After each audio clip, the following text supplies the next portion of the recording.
it up. Make sure all your garage bands and everything are Alec, are you started. ready to roll? Go Yeah, I'm good Alec. to go. Let's go, guys. Sorry about that. You're good. Okay. We're just starting. All right. Well, here's the thing. All right. Every week after we post, and we typically post Wednesdays or Thursdays, right, Mac? It's usually Wednesdays because you're. We've been good on Tuesday, Wednesday recently. Oh, excuse me, Tuesday, Wednesday, right? Because today's Yeah. Monday. Gosh, my sense of the week is so off. Not having a lot to do. But anyway, I go back and I listen to the show, and the thing that I think that I've taken away the most so far, by far, I guess, is twofold. First, I say dude a lot. And so if we had the technology to sort of do a dude counter during these shows, I could really run one of those up, and that's something that I'm going to try to work on personally. But then also, dude, there you go. There's one right there.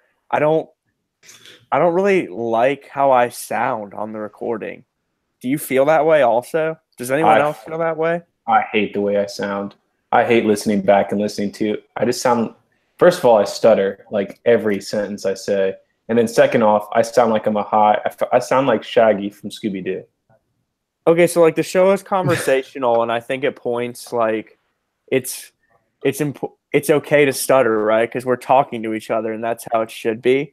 My thing is just I never thought I sounded like how I sound, and I'm not sure if that's just how I sound or what, but I'm becoming more aware. I'm becoming more aware over these past couple months of how I talk and how I sound.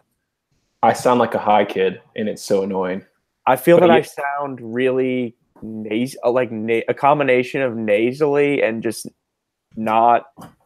I feel like my voice is a lot lower in real life than it sounds on the recording. And I think maybe a lot of so here's the thing, right? Will Mosley clearly sounds the best because at this moment he's working with the best equipment. Now that's going to change soon, as I know we're all sort of looking to upgrade to make all our equipment the same. Even so, Alec sounds a lot better than I do, I feel like, and he's using the exact same setup that I am. So I don't know. Maybe it's me. I think that's a personal thing, though. I don't think anybody likes how they sound. I don't think the way that I'm talking right now is how I'm going to sound recorded. I hate it.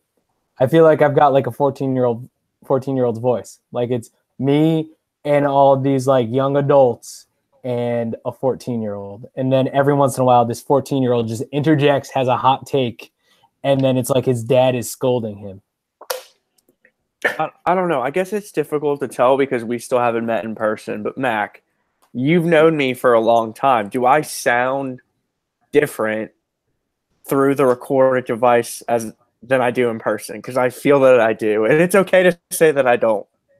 It's a weird question to ask, man. Because to me, yeah, you sound the exact same you do, as obviously minus like the connection over the internet or whatever. You sound the same. I'm sure I sound the same to you as when I'm in the room with you, minus the fact that it's over the interweb. I don't know. It's just interesting as I've gone back and listened to these shows. And by the way, good work. So, lately, I think things have been really solid. I've just been sort of shocked at, I don't know. I feel like I don't sound like myself. And maybe what Alec is saying is so. Maybe everyone feels that way. I mean, Will, do you go back and listen to these shows and feel like you don't sound like how you feel you do? Oh, I don't think that I sound like I do at all. No, it doesn't. Nobody's voice sounds the same as it does to themselves. Like you hear your voice and it sounds differently than anyone else hears your voice or it's ever recorded. And anytime you hear your voice recorded back, it's hard to believe. And so, no, it doesn't sound like me. I sound 1,000 times better recorded than I do in real life. Oh, anyone out there? Just so you know, I sound terrible in real life. Oh, that's interesting.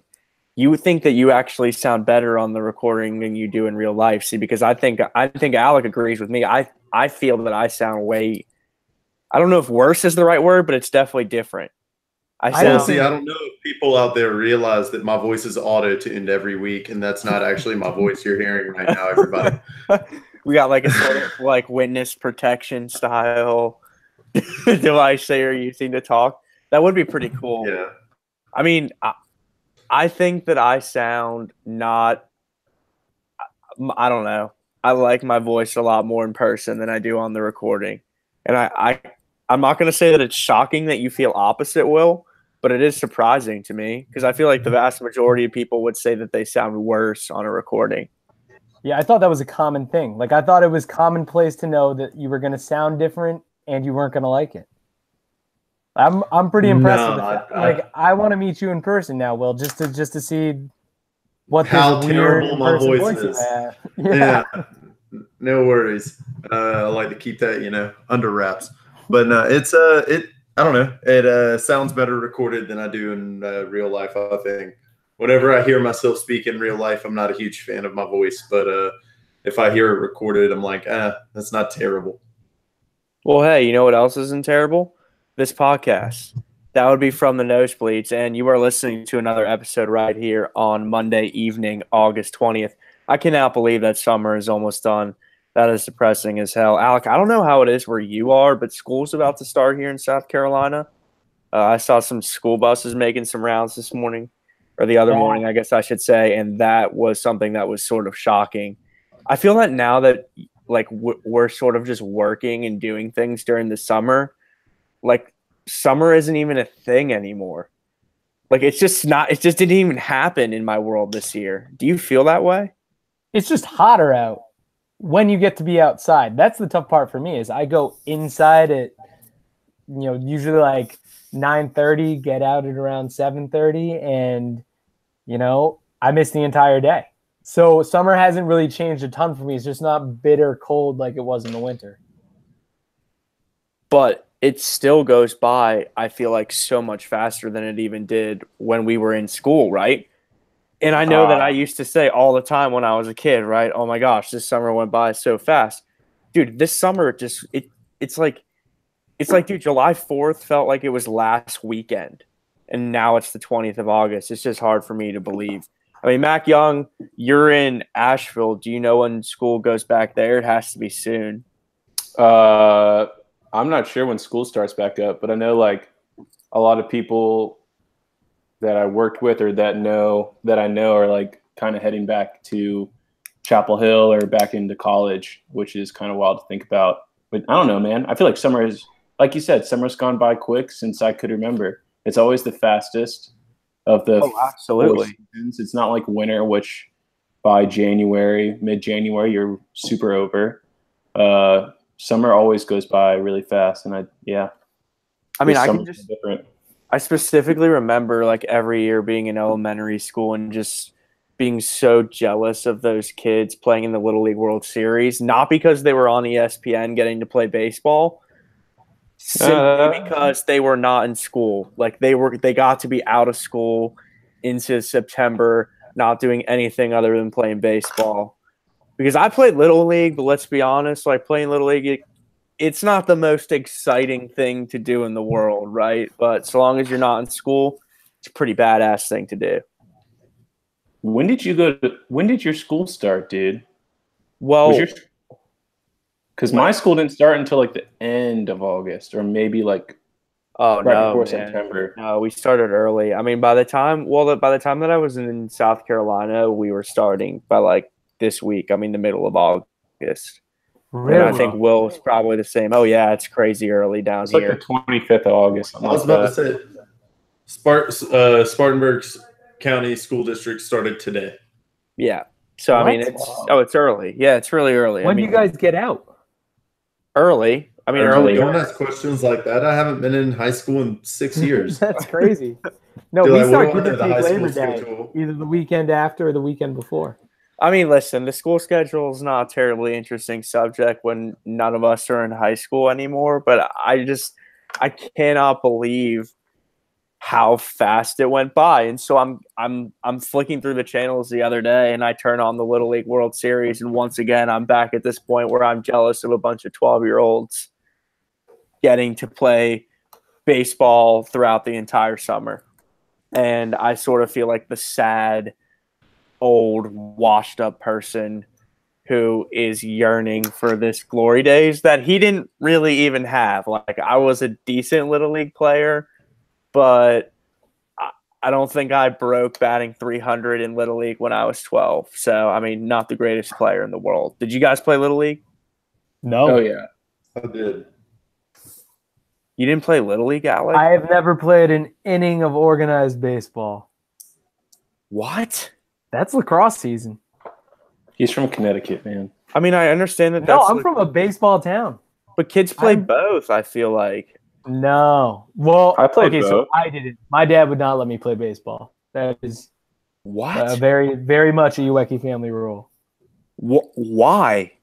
What is that? What? Okay. Because that was lacrosse season. Like lacrosse is, some families are football families. We are a lacrosse family. I mean, I get that. All of my siblings have or will play a college lacrosse.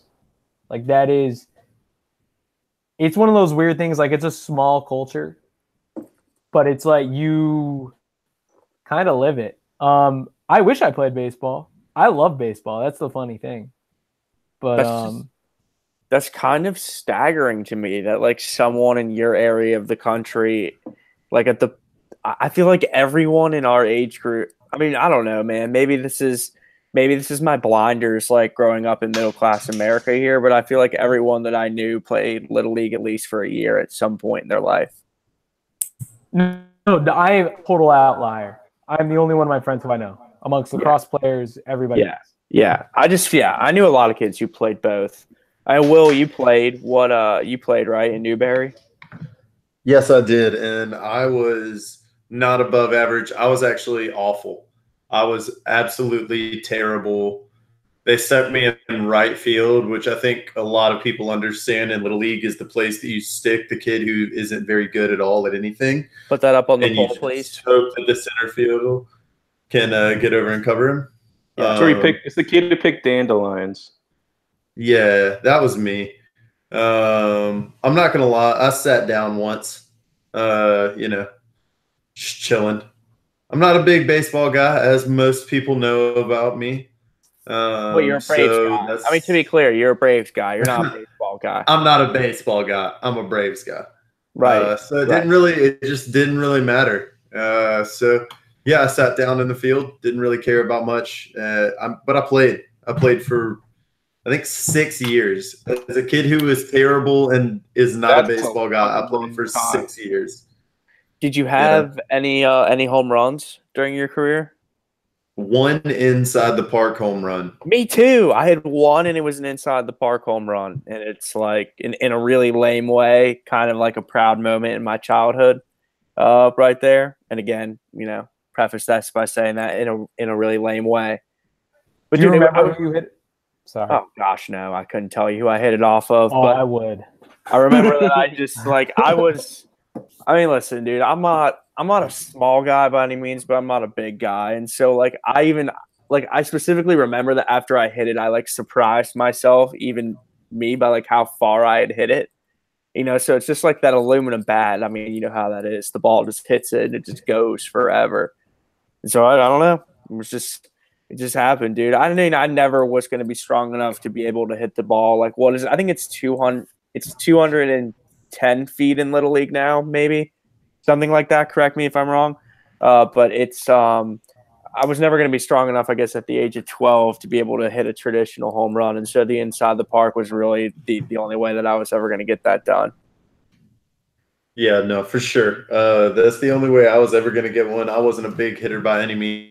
I wasn't a hitter at all. I wasn't a fielder. I wasn't a pitcher. I really wasn't anything. So I got lucky. Not a solid. I got lucky and dinged one to the right fielder of the other team. Me on the other side, hit it right past him, and he took a while fumbling around and getting it, and then he threw it, and it was terrible, and I ended up making it home. So, no, Alec, I don't take pride in the guy that I hit it off of because it wasn't that great of a hit, and it wasn't all that well deserved. And I'll tell you what, if this 6'1", 230 pound little leaguer was pitching to me, I would have never gotten a hit. It's The ridiculous, dude is man. bigger than me right now. Yeah, it's awful. I mean, awful. No, come on. Awful's wrong. That's the wrong word. I should not have used that It's word. impressive. Come on. I don't think impressive is the right word either. He's 12 years old. Kid should be playing football. Okay. Talking. Yeah. Spain, I don't care. Play football. Two different seasons, man. I think Big Al. No, we're running into football season. Okay, I agree with Will though that I don't see how anyone has a chance of getting hit off that kid ever. Like in a situation where you're playing on a field that is that small, because that I saw this, I thought this was pretty interesting. Like they show the miles per hour when the kid is pitching in Little League, but then they also convert it to what it would be on a traditional baseball field setup. And these kids are consistently throwing in the 90s and in the low 100s because the mound is so close to the plate. And like Will said, this kid is already larger than the average adult male in every country in the world. And so I don't even get that, dude. They were not making 12-year-olds in the town that I grew up at that size. And so I don't really know what to do with that. I honestly don't. I don't know if they were making those in any towns. Have you seen the video of the guy they call himself Big Al? He's this short, chubby kid who hits dingers. They made a lot of those. They made a ton of those 12-year-olds where I was from in the Midwest. Okay, well, short, fat guys who just swung as hard as they could. I mean, that's a thing. That's a thing every single year in the Little League World Series, dude. Because 200-pound, 5 foot nothing. The short, chubby kid is still one of the very few places that you can go in 2018 to make ha-has about, and it's sort of accepted. I'm not saying it should be that way, but bald people, and okay, right, yeah. I mean, he's getting some celebrity out of it. I don't think that Big Al is feeling at all picked on. No, dude, he's on SportsCenter. I mean, he's getting interviewed by reporters. I think he's doing just fine. Do you think that you could hit a home run now in a Little League field, Mac? If you just said they were pitching 90 miles an hour, no. Okay, well, to be clear, right, it's 90 on a converted. If you were throwing 90 from that mound, that would be impossible to hit. What is this convert? I don't know the setup. What is the conversion? So it's that the ball because the distance that leaves the hand reaches the catcher's mitt in the same time frame that it would take a 90-something mile per hour to do the 60 feet 6 inches. Right. So it's a little bit of a screwy conversion, but yeah, it sounds like it. But I think I could get a hit, but I don't think I could hit a home run because I could never hit a home run. I mean, I went to Frankie's Fun Park in Greenville the other day, guys, and one of the guys asked me if I wanted to go into the batting cages, and we went into the 60-mile-per-hour cage, and I think I hit 3 out of the 12 balls that got sent to me. So no, there's no way that I could hit that. Yeah, it's really difficult. I mean, people who are really athletic, I think, pick on baseball sometimes because it's more of a skill sport than it is an athletic sport. And that may be so, but it is very difficult to hit a baseball traveling at you at a significant rate of speed. I mean, bet it Alec really can hit is. a lot. No. Dude, you're a goalie with a lacrosse stick. I could catch them with my hands, but no. But I'm saying I think you could make contact is all that I'm saying. No, see, I always used to think that was the case, right? It's just they're the same thing, right? Like I don't think a catcher could be a good goalie because it's such a. No, I'm saying hitting, dude. I can't hit a T-ball right. All right.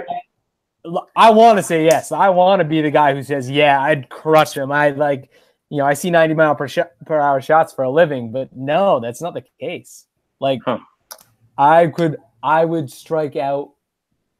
I would look like a fool. We've talked about this before, I feel like, in terms of athletic feats that we feel that we could pull off, right? I remember at some point we had a discussion where Will Mosley told us that he could score a penalty kick against an MLS goalkeeper. That's true, Will. You still stand by that, correct? Oh, that was Oh, Mac do who it. said that. Okay, that was Mac. Sorry, my apologies. Mac Young thinks that he could score a PK on an MLS goalkeeper, which is something that we really should get back to at some point. I think that you bringing up a tee is interesting because off of a tee, I do think that I could hit a baseball 220 feet. Oh, I'm sure. Right. But when you're talking about even having a 12-year-old, an average Little League pitcher pitch to me and just throw strikes, I'm not sure that I would be able to pull that off. And I don't know, it's fun to think about, dude. It's fun to, Danny Almonte pretty much was an adult playing in the Little League World Series, but the thought of actually putting a fully grown adult out there and, a competent baseball player and seeing what they could do in that sort of situation is something that would be both humorous and compelling to me. I think you guys could all hit a home run in the Little League World Series. I don't think so. I say that because everybody knows that teams have 2 pitchers, maybe 3. You've got the kid who throws 70 and up and the kid who lobs in 60 and worked on a curve, and the coaches don't care because you're going to mess up his elbow because he's not that good anyways. Dude, all 3 of those 60-mile-per-hour pitches at the batting cage, I would have grounded out to the shortstop before my fat self got to first. Will, I think you close your eyes and you catch one. I really do. I'm telling you, I had 12. Bro, I had 12 swings. I had 12 swings. That is 3 at bats. Yeah. And I think you'd get would into have grounded out 3 of them and struck out 1. All right. Here's the thing. All right, you got to rank now. Can you get a hit in the Little League World Series? Can you score a penalty kick against an MLS goalkeeper? Or with a competent NFL offensive line, can you get a yard running as the halfback for a first down on 4th and 1? Rank them. Without dying? Rank them from 1. Just got to get a yard with a competent NFL offensive line blocking for you. Hit on the Little Leaguer. Is your hardest or your least hard? Least hard. Hard hit at some scrubby little second baseman. I think there's a lot of lucky situations you can get into there. I think number 2, goal on an MLS goalie. And then 3, see, if you had said given a certain amount of tries in any game situation, I would have had a yard in the NFL being a given because eventually you're just going to get it. But on 4th down, when they're trying to stop you, not a chance. Okay, fine. Make it any down. You got to get a yard with an First NFL. down. I mean, how many tries do you get?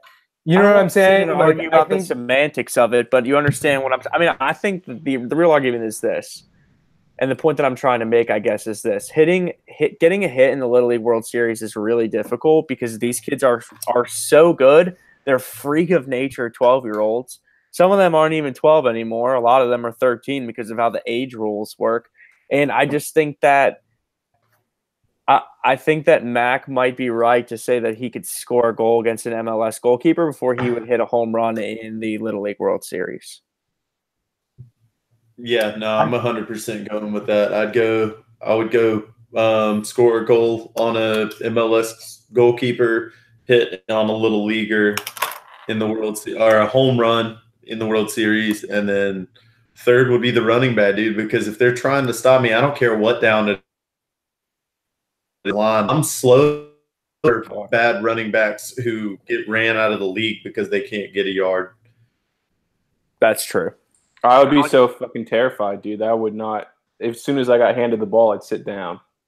Dude, Trent Richardson got drafted like 3rd, and he couldn't get a yard in the NFL. I don't want to talk about it.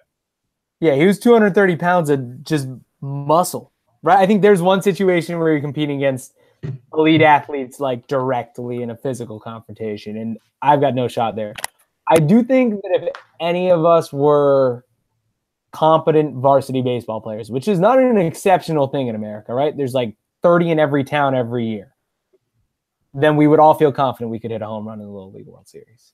I'm just sort of interested. But I wasn't a competent baseball player. No, I know. I'm just saying, like, None I of us think were. 2 of those things you have to be exceptional at, and one of those you just have to be competent. We just don't happen to be. I mean, I am interested. God damn it. Andrew, you were saying something? I'm interested in hearing about and bringing you into this conversation, though, about things that you think that you could do. I mean, could you score a goal on an MLS goalkeeper, do you think? Penalty kick wise? Yes. Yeah, I think you get lucky. I don't think it'd be easy, right? Like I think I could get, and this is a weird number, I think I could get 1 for 8, maybe 1 for 9 or 10. You know? Okay, so what you're saying then is you think you could score? I think give me enough chances, then I could do anything, and that's probably something where I don't know. Maybe he can read you so well, and I just don't understand that perspective. But I think you kick it hard enough and you aim for a corner, you'd probably just get there anyways. Do you think you could make like a really important free throw in an NBA game, like a playoff game, if you had to? Because obviously, like the free throw thing is something that's easy. I think that's something that most decently athletic people can do, obviously. But the thing that makes the free throw difficult, right, is usually the situation around it. Like I heard this interesting. I was listening to some show, a few weeks ago, and I heard this interesting hypothetical where it was like, you have the choice. You can take a free throw, and if you make it, then you're never going to miss another shot for the rest of your life. So like if you make the free throw, you can pretty much like go and play in the league or like, go to gyms and make money off it or do whatever you want. The point is you make the free throw, then you never miss another shot in your life. But if you miss it, then you never make another shot in your life. Do you take that shot? No. I'm like a 45% free throw shooter. But that's pretty good, man. I mean, that's I think most people are, right? But I think that's like replacement level average. I mean, that's pretty interesting, man. But then what is the average?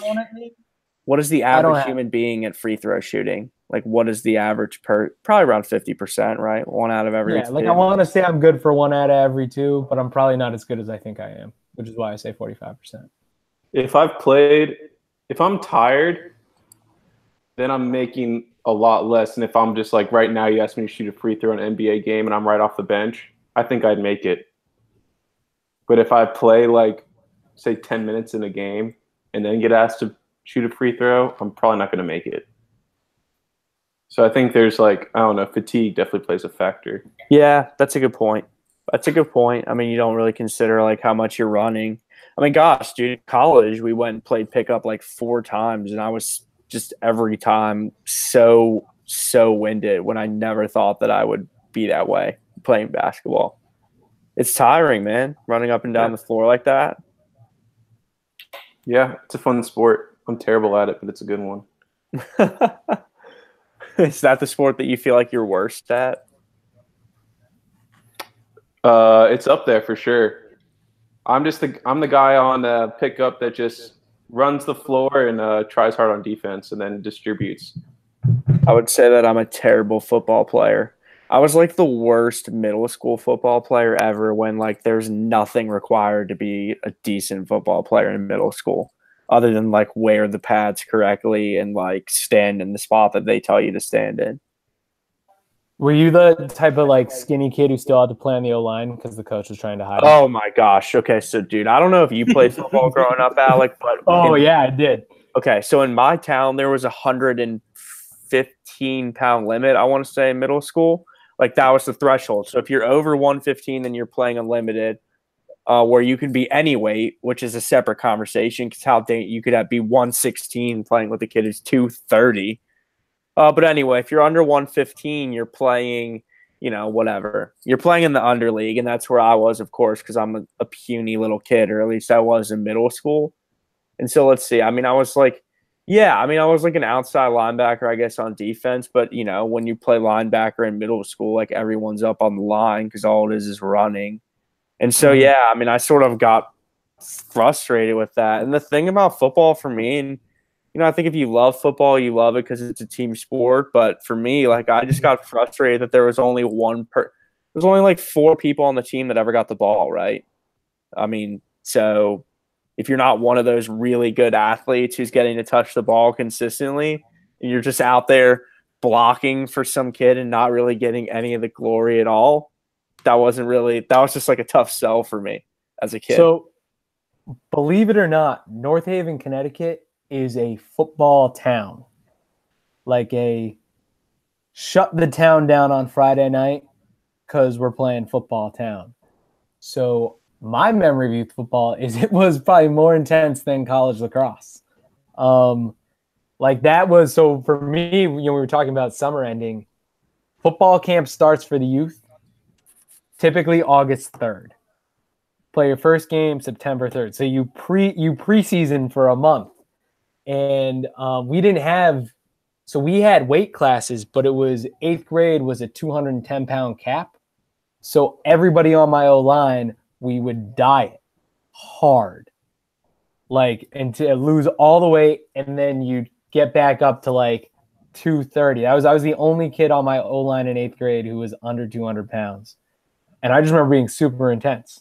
You played offensive line? I started offensive center and middle linebacker. That was until I was in 9th grade and everybody actually got really big. That was where I was at. You guys know I used to be much bigger when Mac and I knew each other and went to college together. I was like 220, 230. We were both a lot 70, bigger. $180. Yeah. Wow. I never would have guessed that, man. I would have said, like, I don't even know, linebacker, fullback, something. I mean, gosh, not that it really matters anymore, but damn, dude. That's crazy. I mean, that's the thing, dude. That's what's weird about youth football. It's like you have all these kids who are still not all that big playing all these youth football is the most dangerous sport in the world. That's my one takeaway. I remember my 8th grade, when I was in 8th grade, I have a good friend of mine who went on to play a left tackle in D2, but a big dude, like 6'1", probably 240, probably about the same size as this kid. And he broke a person. Like prepubescent 12-year-old when we're 13. And I just remember the kid getting carried off the field. And I was like, wow, we should not be here. But yeah, youth sports. Do you guys have any like youth sports glory stories? Because I have one that I want to humble brag on. I kind of want to let people in here to the fact that Mac's trying to wrap a segment here, and Alec was supposed to be the last person to talk here, and then he ended that segment with an open-ended question. Let's end it there. Do you want to tell your story? Do you want to tell your story before we go? I mean, while we're here. Yeah. Tim Boyle, the 3rd or 4th string quarterback for the Packers right now in the preseason, lost to me twice in the state championship game for youth football. Threw a pick on the last play in 8th grade. That's not even a humble brag, Alec. That's just a brag. Anyway, no, we were 13. It doesn't matter at all. Nobody thought he was going to be good. He was right, Tim Boyle from North Bradford. Right, and that's exactly why it's not a humble brag at all. It's not humble. It's not relevant. It's just a brag. But let everybody know that I'm coming after Tim Boyle. Gosh, will you let me wrap this segment? We're tweeting at him. Hey, you're listening to From the Nosebleeds podcast. We'll be right back. Keep it here. Yeah, we're sending a direct tweet to him. We should. Yeah. Alec, Mac, we can erase that GD lash out there. Yeah, yes. I'm sorry. I went way too long on that, guys. I was no, don't worry about it. It's fine. It's fine. It's funny. Don't worry about it. I don't even think that was really. I mean, it was long, but it wasn't like 35. We started a little later, right? Yeah, I don't really know. We started at 8:15. That's almost a half an hour. Yeah. After cuts, that's probably a little over. Yeah. With a lot of topics still to go. I just thought that needed to end. So what are we going over? Are we doing Aretha? Dude, I think that should be like a quick hit at the end. Like I was trying to bring Aretha into there when we were talking about the voices, but oh, I see what you're doing. Yeah, I don't know, man. I don't. Yeah, obviously, I don't have too much in depth. Neither do I. But I think maybe at the end, like closing comment, Andrew really misses Aretha, made her cry. Oh yeah, she's great. Whatever. Yeah. Um, Yeah, I don't know if we're exactly the podcast to be doing an in-depth like tribute to Aretha Franklin. I think we're just the podcast to be doing an in-depth tribute to Aretha Franklin. I don't know that I'm educated enough about the music of Aretha Franklin to do some sort of long tribute to her, but I will say, as a person that enjoys listening to music and listening to things that are easy to listen to, she is someone that I will miss a great deal. And I have to say, like, something that really I found so interesting sort of about everything happening about around Aretha Franklin is that, like, no matter who you are and how old you are, what race you are, what you do, where you live, like, you know who Aretha Franklin is, and you have some sort of respect for her being a tremendously gifted singer. And so, you know, I don't really have a whole lot else to say other than that. I mean, listening to her music is something that moves me on occasion, and I'm not a person who is ever like moved by music or really any sort of art in that way ever. For me, the only thing man, is like we lost a great one. we did. Was that the segment ender there? I didn't recognize that. No, I'm a little sorry. lost. What? Yeah, I didn't know we were even live, to be honest, or going on a segment there. What's up, Will? nothing. we're Sorry, I didn't mean to cut somebody off. I also didn't know if we were actually going or not, but didn't mean to cut Alec off. No, it's fine. We'll scratch all that. We can say something at the end if someone wants to. We'll let like, Andrew do No, we can just do it. I mean, anyway, what do Matt. we want to talk about? Mac, do you have Aretha Franklin music? Yeah. Okay, so then you just bring in the second segment with music and we'll just start over. I mean, that was a minute of conversation. That won't be difficult to redo. No, not at all. We're good. I'm not worried about it. What do you want to transition into after that? That's what we wanted to talk about. I don't really. You talked about shortening the NFL preseason. Oh, yeah. I could talk about that because I have a opposing opinion. On what? I'm pro preseason at the very least. I'm pro 4-game preseason. On shortening it. Yeah, sure, that's fine. All right, so I mean, we can just, I guess, bring it back traditionally and then get into all that. Will, are you okay with that? Yeah, All right. I just don't know if my like video's skipping or whatever because I might just be missing people's hands. So if I sit back, that's why. I mean, I don't think anyone's really been particularly good so far with the hands, myself included. So just try using them now and hopefully it'll go better. Because I don't think you really missed anyone's hands. I just think No Okay. one's using them. yeah. Yeah.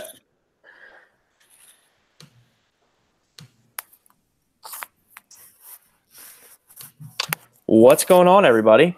Happy Monday. Thank you so much for listening to our podcast. This is from the Nosebleeds Sports Podcast. My name is Andrew Levin. I'm here with my very good friends, Mr. Mac Young, coming to us from Asheville, North Carolina. Say hello, Mac. What's up, everyone? Our good buddy Will Mosley, up in the upstate of South Carolina. Will, how's it doing? Doing well.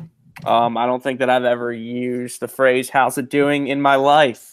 And Alec Uwecki, man, up in the Northeast. How's it doing, man? Pretty good, man. I'm glad to hear it. Obviously Mac rolling in here with a little bit of some good Aretha Franklin. And as Mosley said during the break, we lost a pretty good one this week.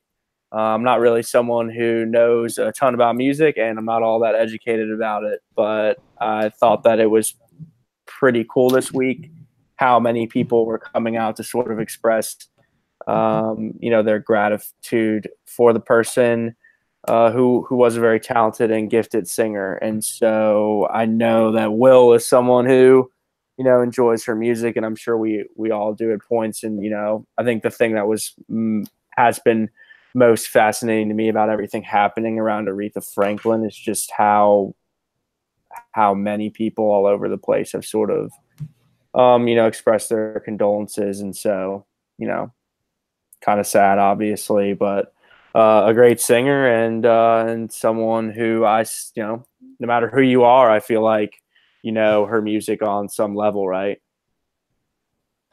No question. Yeah, I mean, she was phenomenal. Like, when we're talking in terms of sports, I think I could be wrong. I could be wrong about this, and if someone could get on Google and find out. But that phrase about a game not being over till the fat lady sings, does that have something to do with Aretha Franklin? It's not Aretha Franklin, is it? It's that woman in Philadelphia, right, Alec? I'm checking that out right now. Yeah. I'm pretty sure it actually has something to do with this lady in Philadelphia with the Flyers games. But anyway, Aretha Franklin was actually someone, a really, really big sports fan in her own right. So anyway, the show sends mad respect out to the life and the person that was Aretha Franklin. Alec, you have something on that? Yeah, the phrase is generally understood to be referencing the stereotypically overweight soprano of the opera. And I'm telling you, there's something that has to do with sports. It looks like the beginning is 1876. This is Wikipedia, which I tend to trust. Understood. Well, hey, most of my college professors too. So. Well, hey, neither here nor there. But anyway, you're listening to another episode of From the Nosebleeds Sports Podcast. And I know that I'm sitting here right now with a couple very passionate NFL fans. We have our good friend, Mac Young, who is a very good big Cleveland Browns fan. And, of course, Will Mosley, who is a big NFL guy as well, Green Bay Packers. And so I have to ask you, have you guys been following your teams in the preseason at all? Because I would be lying if I said that I've watched a tremendous amount of preseason football so far. Not watched a tremendous amount necessarily, but I mean, kept up with the teams as much as I think any NFL fan does in preseason, man. I mean, it's a great time of year. I mean, we've already talked about the Little League World Series and football gearing up. And even if you necessarily don't watch a ton of the games on during the preseason, just the energy it's talked about on SportsCenter. It's talked about, everyone's gearing up for fantasy coming up soon. And it's just it's a fun time with a lot of good energy for football going on. And so, while not necessarily watching a ton of games, it has been a little bit fun. I have kept up with the scores and the storylines here or there for each team. Dude, why can't your team get your boy Aaron Rodgers any help at all? That dude has no one to throw to ever. And these people out here who are beginning to say that he's been a letdown and that him only having won one championship is going to be a knock on him is absolutely ridiculous. Because if you've been following the league at all, then you would know that he has just had no help. I mean, just no help at all. Yeah, dude, it is absolutely ridiculous, and it's not going to be a knock on him. It's going to be a knock on Green Bay as an organization when they come out for the 30 for 30 that possibly the greatest what if I told you that the greatest quarterback that ever lived only got one title? That's so depressing. I mean, Dan Marino obviously is another name that sticks out of a phenomenal quarterback who didn't necessarily get rings that he might have deserved for his talent level, but it is absolutely infuriating to watch the Packers just blow away year after year of the best quarterback in the league, besides maybe Tom Brady, in the middle of his prime. I mean, it's not the same sport, but my team has been doing this with Henrik Lundqvist for 10 years now. And so I know what it feels like to have a player that you feel like is far and away the best at his position and to still not be able to put any sort of team around to get it done. Now, luckily for you, and I know you said this a couple weeks ago when we got into it a little bit, he did get one for your team, right? And so that means something, of course. But these people out here who are making Aaron Rodgers to be some sort of disappointment at this point in his career, I think that's a little bit ridiculous given who he has to throw the ball to. Yeah, I mean, it's tough to get mad at him. It's tough to take a knock on him. And as a fan, it's hard to say that I'd be mad at him if he ended up leaving. But God, you want him to do good. And I'm hoping that this Jimmy Graham thing ends up working out and Jimmy Graham becomes Saints Jimmy Graham and they make another run at a title. But it's just hard to see. The thing that I always find interesting about the Aaron Rodgers situation is that the one thing they really tend to lack, I always think of, is a running back, which, we talk about how you can kind of find a running back in the third round of the draft every single year. And I feel like they haven't put the focus on giving him a running back, especially because when you have Aaron Rodgers, you are that close, right? Like I think most people think the Packers are going to challenge for a championship this year without having done anything to a position of need. Yeah. Okay, so in a world where Adrian Peterson today was talking to the Redskins about going there this season, I don't understand why he's not considering going to Green Bay. And I'm glad that you brought up the running back situation, Alec, because you're right. People love to say that you can always just go out and get a running back in the third round, and yet still teams are going after guys like Charles or are going after guys like Adrian Peterson, and he used to be in Kansas City. Is it Charles Johnson? Is that his name? Jamal Charles, maybe? Yeah, Jamal Charles. Jamal Charles. Yeah, Charles Johnson might have been before Jamal Charles, actually. Will, you have something? Now it's really bothering me where Charles Johnson. I don't know. Maybe I'm thinking of. I was about to say I'm thinking of Chad Johnson. David Johnson. Somebody hit up Charles Johnson. Anyway, no. We're only like 3 years removed from Green Bay having a good running back, guys. Like, let's not forget that Eddie Lacy didn't just used to be fat. Like, that happened. But you were good for 1 year. Okay, but he was really good. Like, they did find a good running back. Jermichael Finley was a really good number 2 back. They did have that together. Jermichael Finley was a tight end. Not Jermichael Finley. Who's the other running back that they had the backfield now? Now I'm missing out. Showing my fandom. Charles Johnson. Charles Johnson. God, we should have let that sit. That was a funny joke, Mac Young.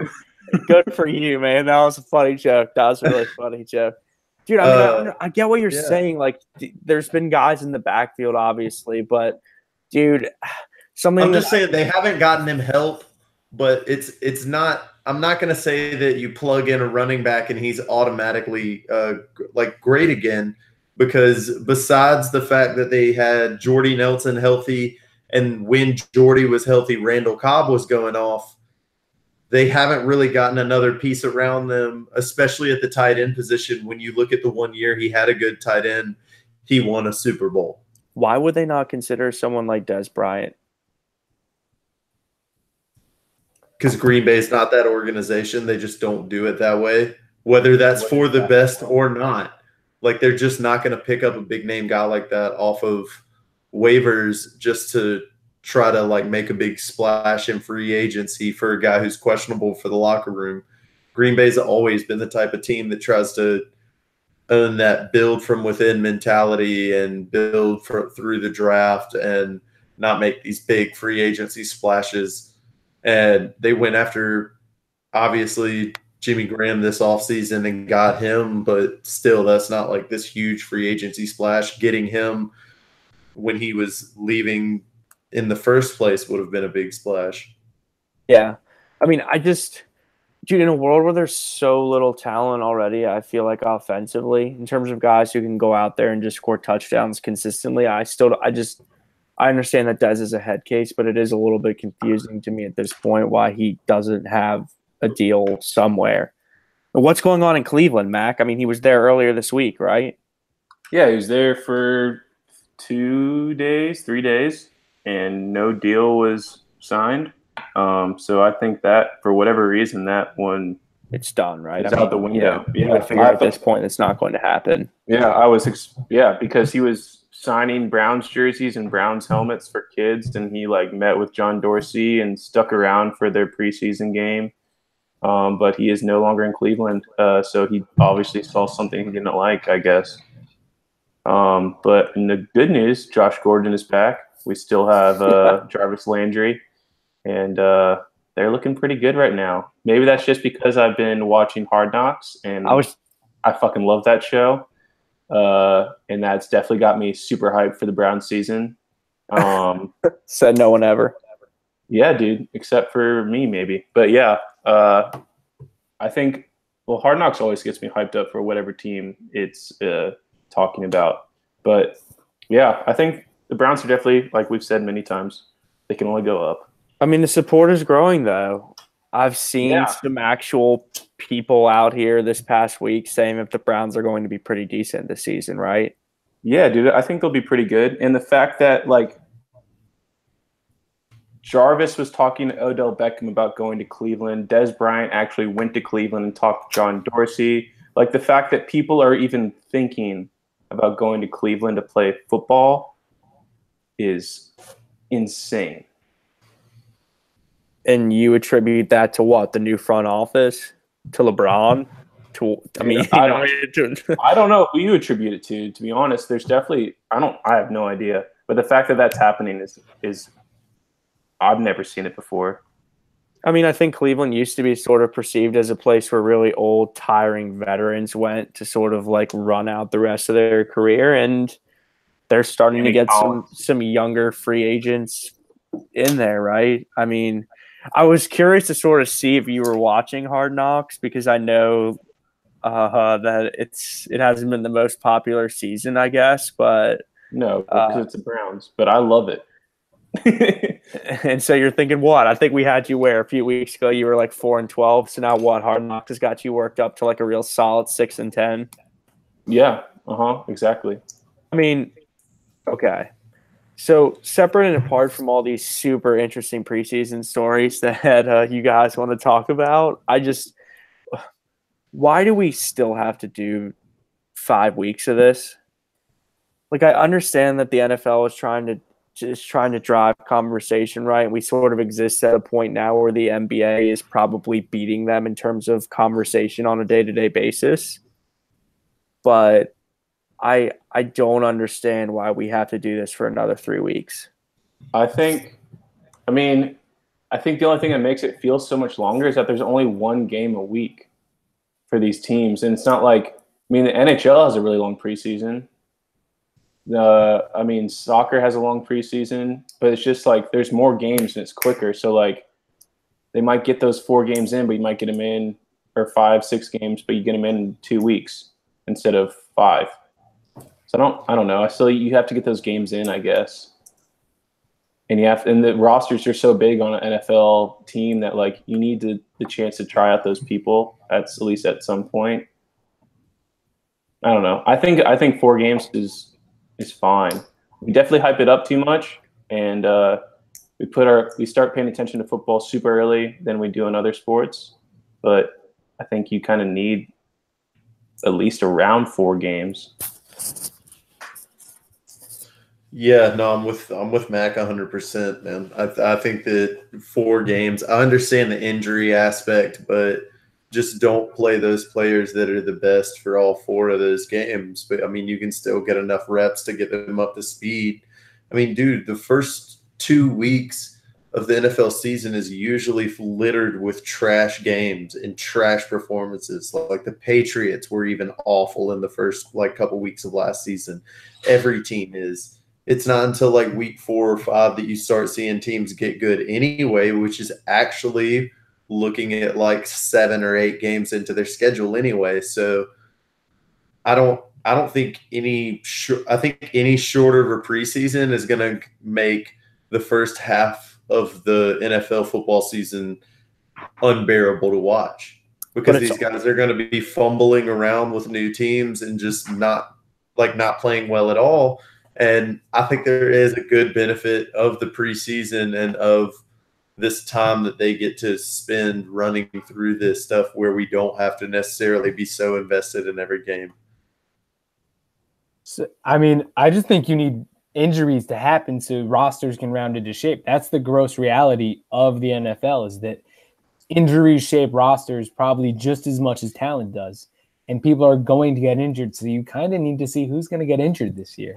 Okay, fine, but in a world where the NFL wants to create the best product possible, then why wouldn't they want to put out the absolute best players? They're allowing some of their best assets to be hurt before they actually have a chance to contribute to the actual product. Well, so it's twofold. I mean, so one of the reasons that a football game gets played once a week and not twice, part of it's the injury risk, and the other half of it is that there is no sport where preparation is as important, right? There's no coaching head match like there is in any other sport. You know, people don't have, you know, if you've seen like the Alabama, and I know we're jumping from the NFL to college, but if you've seen Alabama's 2017, I think it's their Texas A&M yearbook or like scout book, it's like 500-600 pages. It's as, you know, it's as thick as my head. It's gigantic. And that's because there's so much preparation. And part of it is you need teams to get prepared. You need people to learn systems. And the other half of that is you need to figure out who's going to get injured so your team can kind of coalesce around that. And it's so much worse to have your player get injured in a mid-August game that now matters, where that could have been a preseason game and we could kind of like build the roster around the fact that we weren't going to have this player. I'm just not sure that I'm ever going to be comfortable with a situation where we're going to be like, I'm not saying that you're rooting for injuries, but the fact that I'm just not sure that I'm okay with like the argument that those types of injuries are benefiting teams and that they need to happen in order for the success of the team at large. Like all those things that you're talking about building team camaraderie and finding leaders and all those sort of intangible things that happen throughout the course of an NFL season, or I guess in terms of this conversation throughout the course of a preseason, they can all be accomplished in practice, in scrimmage. Like I don't really see why you need. Yes, they can though, Alec. You need to play against other teams. You need to play against other teams that are trying to beat you. And wait, why do you need to play during preseason to get injured? Like that's what I'm not saying. So that's where. So I'm not saying the injuries now. I'm not saying the injuries. Or how do you know that the right injuries are happening now? Like I don't understand that argument. So I'm not saying that the injuries have to happen. I'm saying that the injuries are going to happen. Right? Are People they get injured in football. Yes, no matter what. If you're playing football week 16, week 1, somebody's going to get hurt. And it's so much better to have player not. It does. But if Jalen Ramsey gets hurt this weekend in a preseason game, that situation might not arise this entire year. And Jalen Ramsey might get hurt this weekend, and this is the only game where the situation will line up that he gets injured. Why do we need to play this game if he has another chance of getting injured? There's a million scenarios that happen every game where someone could have a season-ending injury. That doesn't mean they're going to happen at some point in the year. Like, that doesn't mean that Jalen Ramsey's going to get hurt just because he could get hurt in preseason. Because this is football, and you have to practice to be good at football, and you have to play against other teams to be good at football. And for the fact that if you think about it, if you're the Jags, you're probably happy. If you're going to lose Jalen Ramsey for the rest of the season, you would rather have it happen in the second week of the preseason than the third week of the actual season because you get but you would rather it just not happen at all. And if you limit the amount of snaps that he has, then it's going to limit. But if you're going to limit the amount of snaps that he has, then that limits him getting the chances of him getting hurt. Which you do. Like, okay, so limiting his snaps, aka him not playing preseason games, mathematically limits the amount of chances he's on the field to get hurt. But he still needs to play. And he has to get up and play, but you don't need him to play every quarter of these preseason games. You need guys to get into shape, but you don't need them to get hurt. But they never do. Jalen Ramsey probably plays a quarter tops, maybe 2 quarters. In the dress rehearsal, he might play a half. Okay, but I'm just saying that the reason that they need to play the preseason is they need players to be hurt. I don't know if that lines up and follows. That is not what he said. No, I'm saying that you need things to shake out a little bit. You need to figure out who you're going to cut, and people are going to get hurt, and that helps cut down your roster. I think that that's something that happens. I'm not saying that they're like, oh, we need to play this game so 6 guys can get injured. I'm saying we need to play this game, and because of it happens that 6 people get injured, and you kind of cut your roster down by that because somebody's going to get injured. I just feel like you'd rather cut guys. I feel like you would rather have all healthy guys. Obviously, and cut the guys that you would. Okay, but that's obvious. But then you're supporting both arguments because I'm saying is that if you limit the time that these guys are on the field, like what Andrew was saying about not needing all of these preseason games, which I don't even know if I'm necessarily on. I'm just against the idea that the reasoning is because injuries necessarily are better for a coach to help thin down their team than just having all those guys make it and being able to cut the guys who you think are the worst. No, see, and this is where the NFL's – so injuries are a +1 and a -1 because you can stick a guy on the IR.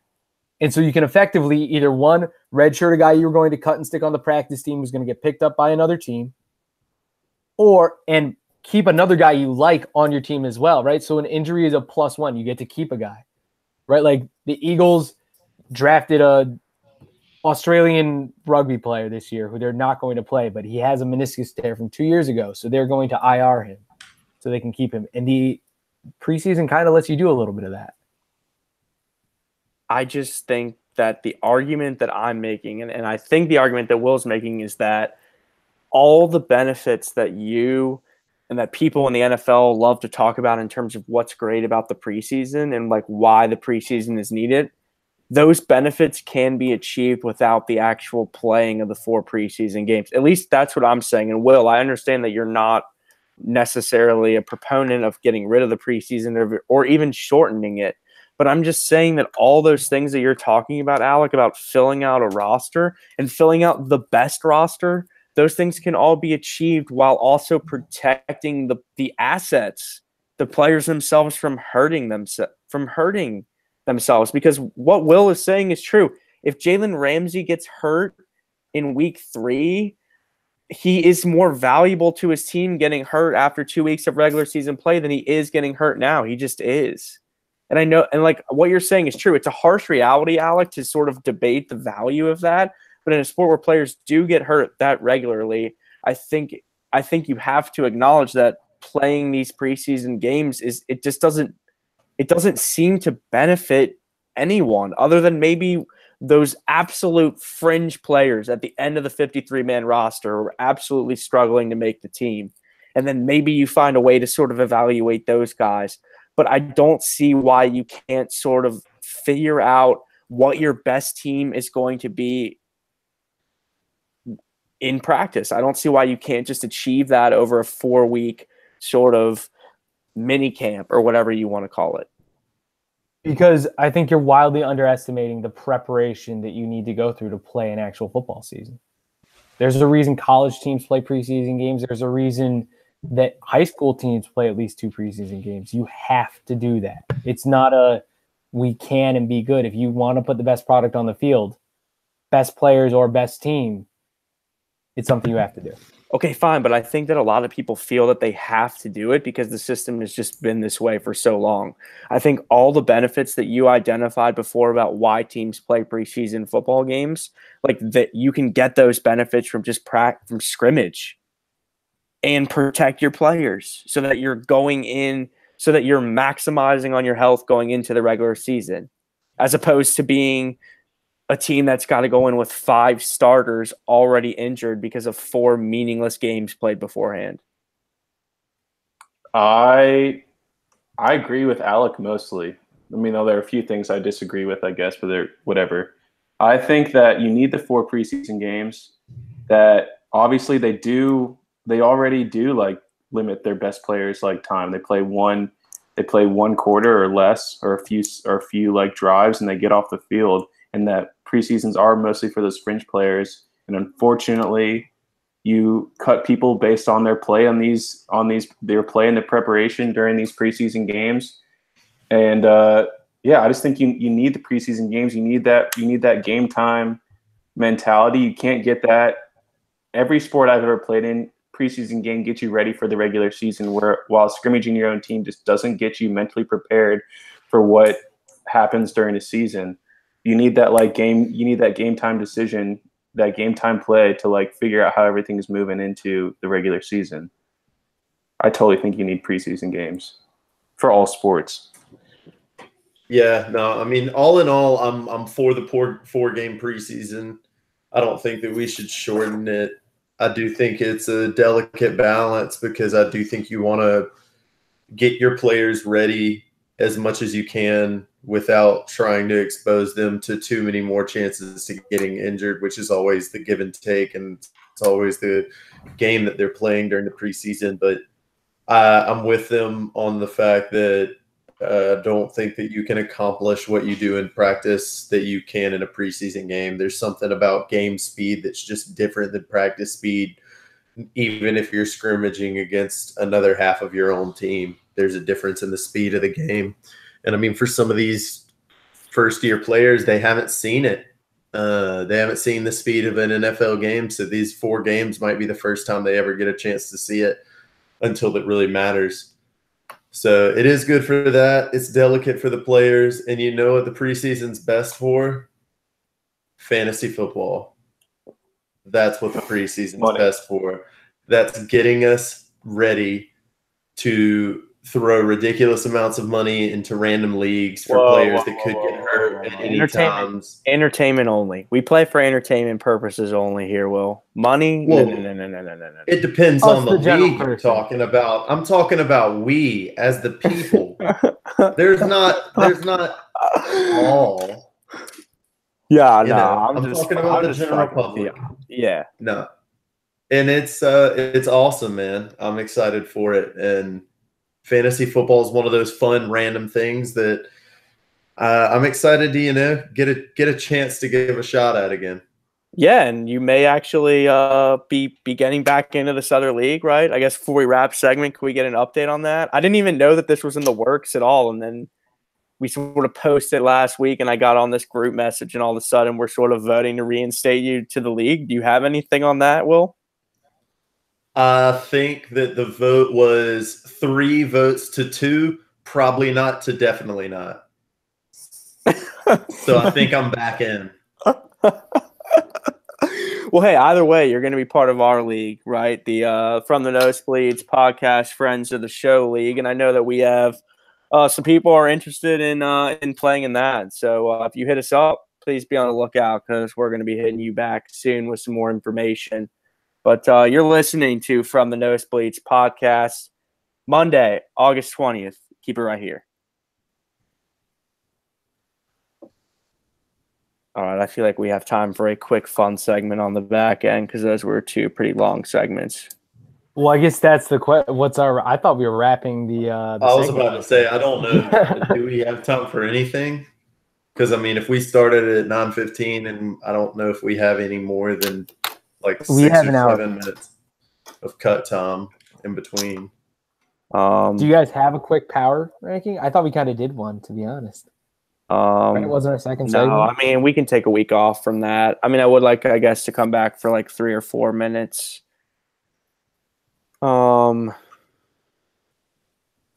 Yeah. Did we, right? We kind of did a power ranking. We did do you think you could do? Yeah, I think that was fine. Yeah, no, that's fine. And I mean, I don't know. I think we had a little fun at the beginning. I just don't know really what we'd come back and talk about. I mean, we kind of did the Little League questions. Well, I wish I had known that because we didn't give the Twitter at all. We didn't give SoundCloud at all. Yeah. I mean, we can come back and attach to that, or if we have I've got a something quick else easy out. ranking that I think we could all, like, top 5. Do you have a New York Yankees thing, Alec? No, God, no. You can come with one of those, then we can go to that, and we can go to Will for a Braves update. And then the tough part. I say we skip the Braves thing. I don't really have. I don't even have any joke to say about it this week. I'm that dry. But no, I do think maybe that's okay. Alec, I do think your update on could you think of I don't know if you understood necessarily what Andrew was going at. Not like, do you have anything to say on the Yankees? Oh, Do what's you my have New York like a Yankees of- Yankees for this week? Oh, wow. And You go you with could Dale do Earnhardt that believes in from ghosts. your. What? I don't know. Dale Earnhardt Gosh. Jr. believes in ghosts. Oh yeah, that was out there. No, I don't. I didn't say the Yankees of anything. I was about to say, what's your ranking that you're talking about? I was like your top 5 live sporting events to attend. Oh, that's like a long conversation. Yeah. Okay. Wait, what did you say? We'll just bring it back, and either Matt can attach it or something. No, we don't have to do that because that could be a long conversation. We don't have time for a long conversation with what we have in there. Hold on, no, my video skipped. I didn't hear what it was. It was top 5 live sporting events to attend. I think it's too long. Oh yeah, Jesus, no way. Okay. We can't go into that. We'll just go around the room We and get could out. mention. We could come back, go back around the room, and mention how Ronda Rousey looked like Mac from Always Sunny in Philadelphia at WrestleMania or SummerSlam or whatever it was. With the eyes, she was going for gasps, not laughs.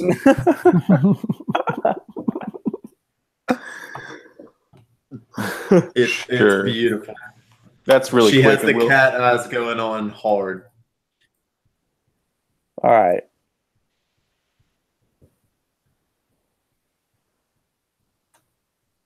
How's it going, everyone? Thank you again so much for listening to our podcast this evening. This is from the Nosebleeds Sports Podcast. My name is Andrew Levin. For my good friends, Mac Young, Will Mosley, Alec Uwecki, thanks again for listening, for supporting us. You can hit the show up on Twitter at _the Nosebleeds. Go there, comments, questions. Hey, maybe you want to be part of this Friends of the Show Fantasy League. Go there and hit us up. We may hit you back, but we appreciate the support as always. And of course, you can go to SoundCloud and hit the search bar. From the Nosebleed Sports Podcast is what you will need to hit in there and give us a listen. We've got tons of episodes uploaded there at this point. So lots of binge watching opportunities for everyone. I know that I have been doing a particular amount of binge watching as I have this week off from school, which that's a humble brag there, Alec, just so you know. That's how you do a humble brag right there. But anyway, I don't really have I don't have much going on right now, so it's been a lot of binge watching, binge listening, going back through these old shows, and a lot of them are really, really solid, right? I think it's we put some good work together these last couple months, right, boys? Oh yeah. It's good. Anyway, we're gonna continue putting together good shows for you guys, and so again, thank you so much for listening. For all of us here from the Nosebleed Sports Podcast, come back next week. We'll be here. We'll have more to talk about. Thank you so much. Talk to you then. Love you guys.